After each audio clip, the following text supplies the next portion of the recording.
नमस्कार साथियों, 5 minute important MCQ में आप सबका स्वागत है। आज हम 11 सितंबर 2025 के विभिन्न खबरों से जो हमारे एग्जाम के पॉइंट ऑफ व्यू से इंपॉर्टेंट है उन एमसीक्यूज पर चर्चा करेंगे। ठीक है, तो आज का पहला एमसीक्यू है।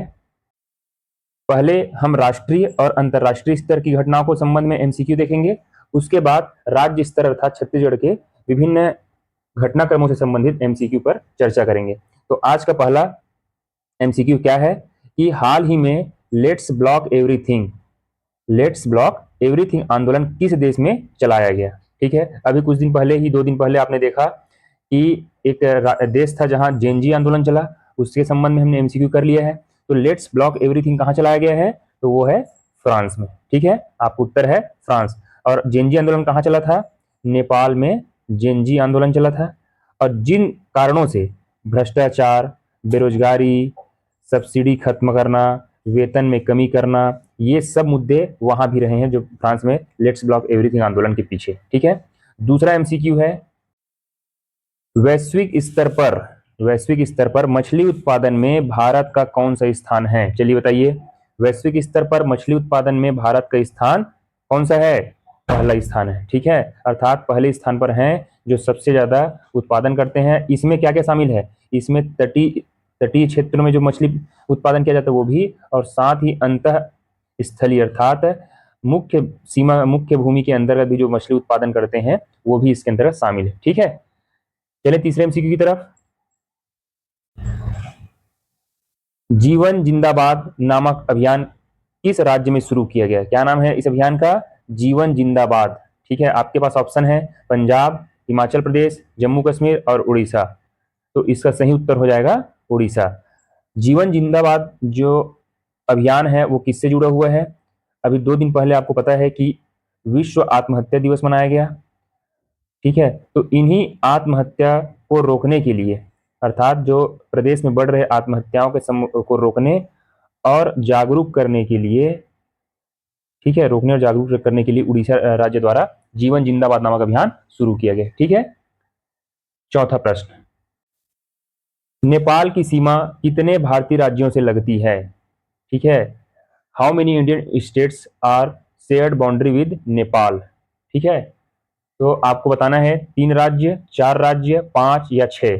तो ऑप्शन हो जाएगा सी, 5 राज्यों के साथ। कौन कौन सा है, पश्चिम से पूर्व की ओर चले तो सबसे पहला है उत्तराखंड, फिर आता है यूपी उत्तर प्रदेश, फिर आता है बिहार, फिर आता है वेस्ट बंगाल और फिर आता है सिक्किम। इन 5 राज्यों के साथ नेपाल की सीमा लगती है, अर्थात भारतीय राज्य सीमा साझा करते हैं। ठीक है, पांचवा प्रश्न, एफटीए क्या है। एफटीए का पूरा नाम क्या है, फ्री ट्रेड एग्रीमेंट, अर्थात मुक्त व्यापार समझौता। नाम से स्पष्ट है, यदि आपको पूरा नाम पता है और यदि आपको पूरा पता है, स्ट्रेट शब्द आते ही आप पकड़ लेंगे। ऑप्शन देखिए, देशों के बीच सैन्य सहयोग को बढ़ाना, व्यापारिक बाधाओं को कम करना, शिक्षा आदान प्रदान को बढ़ावा देना, सांस्कृतिक आदान प्रदान करना। तो क्या आ जाएगा, ट्रेड से ही समझ में आ गया, इसका उत्तर है व्यापारिक बाधाओं को कम करना। हाल ही में भारत किसके साथ आगे बढ़ रहे सब करने के लिए, एफटीए हमने ब्रिटेन के साथ कर लिया है। अब यूरोपियन यूनियन और जर्मनी के साथ हम एफटीए की तरफ आगे बढ़ रहे हैं। ठीक है, छठवां प्रश्न, आर्द्रभूमि शहर के संबंध में आपको बताना है। ठीक है, आर्द्रभूमि शहर, भारत में आर्द्रभूमि शहर या आर्द्रभूमि साइट से जो बोला गया है, ये साइट से स्थल है, सिटीज नहीं स्थल है, ये भी शहर नहीं है, ये भी स्थल है। ठीक है, भारत में 2025 तक 91 स्थलों को अंतर्राष्ट्रीय स्तर पर रामसर साइट से या आर्द्रभूमि स्थलों के रूप में मान्यता मिल चुकी है, पहला स्टेटमेंट। दूसरा, हाल ही में जो 2025 में आर्द्रभूमि कंजर्वेशन अर्थात आर्द्रभूमि संरक्षण के लिए किन 2 शहरों को स्टेटमेंट बता रहा है, इंदौर और उदयपुर को हाल ही में आर्द्रभूमि शहर घोषित किया गया है, ये आपको बताना है। तीसरा है, यह मान्यता संयुक्त राष्ट्र शहरी विकास संगठन द्वारा प्रदान की जाती है। ठीक है, तो आपके सामने कूट है, आपको बताना है। केवल 1 और 2 सही है, केवल 2 और 3 सही है, केवल 1 और 3 सही है और सभी सही हैं। तो चलिए बताइए कौन सा इसमें सही है। देखिए, यदि आपको एलिमिनेशन मेथड आता है तो आप थोड़े ध्यान से देखिए, आर्द्रभूमि का संबंध पर्यावरण से है। और ये तीसरा नंबर देखिए, संयुक्त राष्ट्र शहरी विकास संगठन, तो क्या शहरी विकास संगठन इसका संबंध कहीं से आर्द्रभूमि से नजर आ रहा है, नहीं आ रहा है। तो आप इसको देख करके ही ये पता लगा सकते हैं कि तीसरा तो ऐसे ही एलिमिनेट हो गया। ठीक है, अब जहां जहां 3 है उसको हटा दो। देखिए बी, सी और डी ऑप्शन में क्या है, 3 है। ठीक है, उसको हटाने के बाद हमारे पास बचता है ऑप्शन ए। तो ए सही है कि हाल ही में आर्द्र भूमि कंजर्वेशन 2025 के लिए इंदौर और उदयपुर शहर को घोषित किया गया है या आर्द्र भूमि संरक्षण स्थल, और भारत में अभी तक 91 स्थलों को रामसर साइट से आर्द्र भूमि स्थल के रूप में क्या किया जा चुका है, चिन्हित किया जा चुका है। ठीक है, बढ़े अगले प्रश्न की तरफ। अब छत्तीसगढ़ से देख लेते हैं जी।